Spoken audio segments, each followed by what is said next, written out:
Saya sering buat lucu-lucuan, membuat satu cerita yang awalnya kelihatannya serius, nanti ujungnya tiba-tiba lain. Nah, jadi waktu itu ada kesempatan mendaftar di programnya Pak Habibie. Nah, di situ saya tertarik dengan ngoprek komputer gitu, kerja di satu kantor penelitian punya pemerintah, tapi saya juga nyambi jualan merakit komputer yang dijual di perkantoran.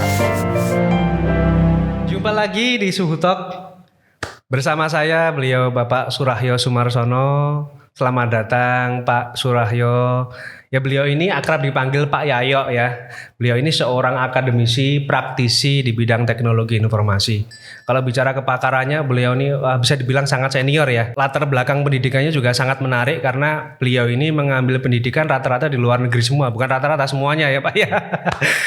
S1-nya di Jepang, kemudian S2-nya atau gelar masternya di Australia, kemudian saat ini masih mengambil gelar doktoral di Belanda, benar ya Pak ya? Ya. Kemudian ketika dibilang praktisi, beliau ini juga pernah menjabat sebagai salah satu direktur di perusahaan IT. Nah, disitulah saya mengenal dekat dengan beliau. Beliau juga punya perusahaan di jasa consulting juga di bidang teknologi informasi. Beliau ini sebagai seorang ataupun tenaga ahli ya Pak ya, tenaga ahli di Kemenkes di bidang telemedicine. Kalau bicara masalah kepakaran ya bisa dikatakan suhu lah, beliau suhunya di bidang teknologi informasi gitu. Pasti tidak diragukan lagi gitu ya. Namun ada yang menarik, bisa kita tiru bersama-sama, beliau ini sangat humble gitu ya. Juga beliau ini suka bergaul gitu. Tentunya dengan hobi-hobinya, suka traveling, kemudian suka kuliner. Dan yang menarik, status-statusnya kali ini Pak di media sosial tuh Pak ya. Bapak ini suka bikin status yang GJ, ambiar, jelas gitu ya. Secara Bapak ini seorang akademisi atau praktisi, biasanya tuh suka jaim. Nah, beliau ini enggak ini ya. Mungkin saya enggak tanya yang tadi Pak, saya tanya yang ini Pak. Jadi ceritakan Pak. Baik, terima kasih sekali pada Mas Isnen telah memberikan kesempatan saya untuk ngobrol bareng di acara yang santai ini. Tapi juga saya yakin juga memberikan mungkin pemahaman baru buat para pendengar dan pemirsa semua gitu ya. Terima kasih juga tadi sudah disebutin macam-macam ya. Betul, saya mengenal Mas Isnen cukup lama dari tahun 2009 dan alhamdulillah sangat bahagia sekali. Mas Isnen juga berkembang dengan bagus dan pesat sekali di dunia TI juga. Jadi saya bangga karena regenerasinya berjalan dengan baik gitu ya. Tadi sudah disebutkan, betul saya memang kalau secara profesi ada di bidang teknologi informasi, tapi di lain pihak juga tadi Mas Dina menyebutkan di bagian terakhir tentang hal-hal yang sifatnya GJ atau nggak jelas, ambiar atau receh gitu ya.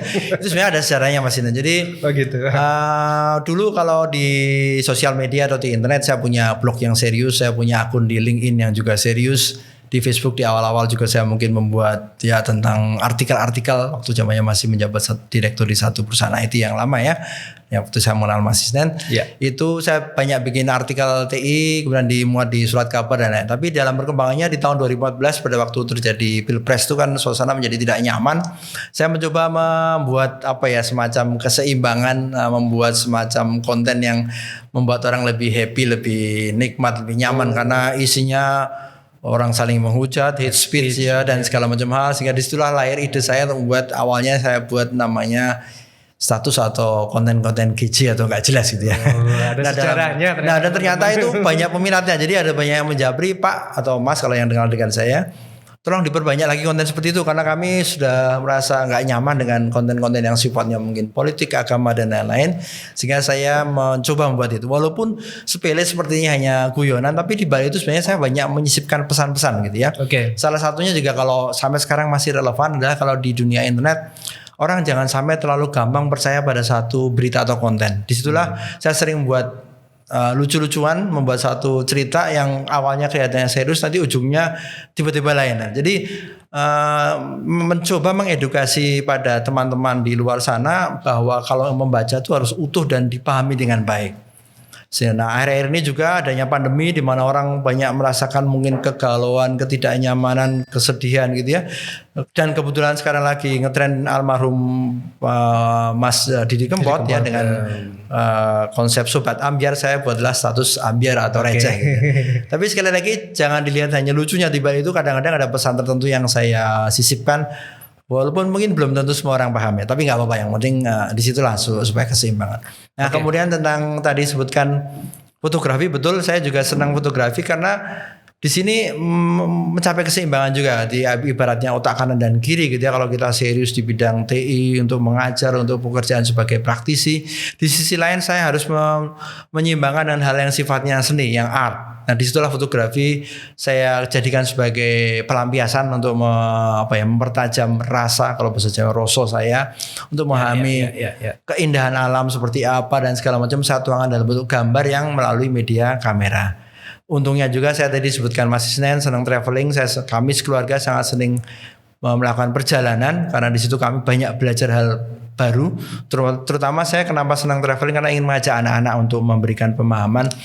Hidup itu tidak selalu nyaman, di rumah mungkin nyaman, begitu kita di luar ketemu hal-hal yang sulit yang harus kita selesaikan waktu itu, dan itu banyak pelajaran baru juga. Plus tentunya kebetulan kami berempat senang makan. Nah, jadi kayaknya kuliner ya. Lagi ini Pak ya, punya apa namanya mainan baru ya. Betul. Nah, ini kebetulan masa-masa. Saya ingat waktu perusahaan dulu, waktu sama Mas Isnen juga kita sering dulu traveling keluar kota, kita pasti nyobain warung-warung yang unik gitu ya, yang tradisional. Nah, kebetulan akhir-akhir ini istri dan anak juga karena adanya pandemi harus banyak di rumah, mereka membuat usaha untuk membuat makaroni, rasanya dan lain-lain, dan ternyata cukup sukses juga. Sukses juga ya. Nah, jadi itu artinya bahwa dalam hidup itu banyak hal yang harus kita seimbangkan gitu ya. Oke, monggo Mas. Inspirasi dari beliau, hidup itu harus seimbang gitu ya. Ojo tegang, sing santai wae. Wis pokoknya ambiar apa-apa yang penting bisa menghibur gitu. Jadi yang menarik, beliau ini tadi menyampaikan bahwa di statusnya beliau ini ada memberikan pesan atau pendidikan bagi kita semua gitu ya. Oke Pak, jadi lanjut ini Pak. Tadi sudah kita ngobrol santai, sekarang kita yang serius juga ini Pak. Siap. Tadi saya sudah sebutkan beberapa karir Bapak gitu ya. Mungkin bisa diceritakan Pak. Jadi sebenarnya ini perjalanannya panjang juga ini. Kebetulan beberapa waktu lalu saya sempat juga diminta untuk ngisi kuliah Kapita Selekta di Elektro UGM karena dulu saya sempat melamar di sana dan keterima. Dalam hal itu waktu itu saya mencoba mengambil kuliah elektro. Waktu itu pertama kali keterima di Indonesia. Kemudian waktu itu ada kesempatan mendaftar di programnya Pak Habibie, namanya STMDP, Science and Technology Manpower Development gitu ya. Di mana itu memberikan beasiswa S1 untuk para lulusan SMA di berbagai negara gitu. Jadi akhirnya saya mencoba melamar ke situ, alhamdulillah diterima, dan saya berangkat untuk mengambil kuliah S1 di Teknik Elektro di Jepang, di kampusnya di Murorang Institute of Technology gitu ya.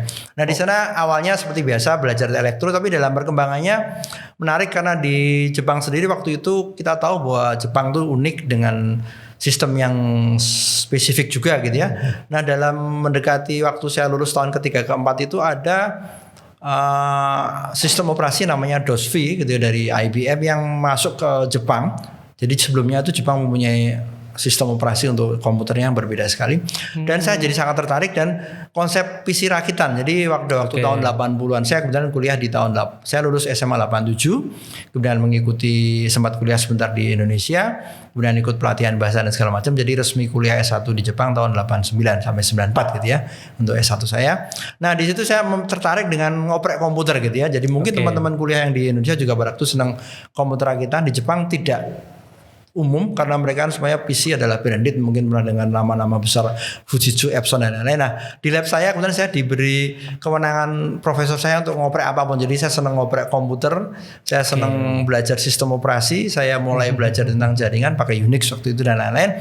Disitulah mungkin karir saya yang pertama kali untuk mengenal namanya teknologi informasi. Jadi zaman dulu waktu saya lulus 94 itu istilah TI atau IT itu belum begitu populer. Orang lebih ke elektro dan lain-lain dan segala macam. Kalau ilmu komputer mungkin ada ya. Oke, dan akhirnya waktu itu saya sebagai orang yang dikirim oleh Pak Habibie, saya kembali kerja di Badan Tenaga Abdu Nasional di Serpong, di Puspiptek, Pusat Ilmu Pengetahuan dan Teknologi, sebagai peneliti. Nah, selama 4 tahun dari tahun 94-98 saya bekerja di sana, terlibat beberapa proyek dalam pengembangan sistem dan lain-lain. Kemudian tahun 98 saya mendapatkan kesempatan untuk mengambil kuliah S2 di Australia, mendapatkan program dari ADS ya, dari AusAid. Sehingga saya sekolah di sana. Nah di sini di explore lagi kebetulan topik tesis saya juga ke IT lagi gitu ya. Kalau dulu S1 skripsi saya tentang neural network gitu ya. Mungkin sekarang orang lagi ngetren dengan artificial intelligence segala macam. Nah tahun 90-an saya udah memulai belajar itu dengan matematika yang cukup rumit. Sekarang udah saya tinggalkan sih ya. Jadi waktu itu saya di S1 membuat program untuk mengenali adanya charge semacam gangguan di jaringan listrik gitu ya dengan menggunakan neural network. Nah di S2 saya di Australia saya menggunakan fuzzy logic untuk mengontrol ATV, all terrain vehicle yang digunakan untuk mobil pengambil sampel di lapangan dan seterusnya. Terbukti Indonesia saat ini pun kalau kita lihat infrastruktur jaringannya relatif di ranking bawah dibanding negara-negara bahkan di negara ASEAN. Orang Indonesia itu cenderung kalau membangun sistem itu asal minta tolong vendor atau nyuruh orang IT bikinin sistem ini itu selesai pasang-pasang, akibatnya tidak nyambung satu sama lain. Pengobatan jarak jauh ya bisa dikatakan dukun, orang kayak dukun.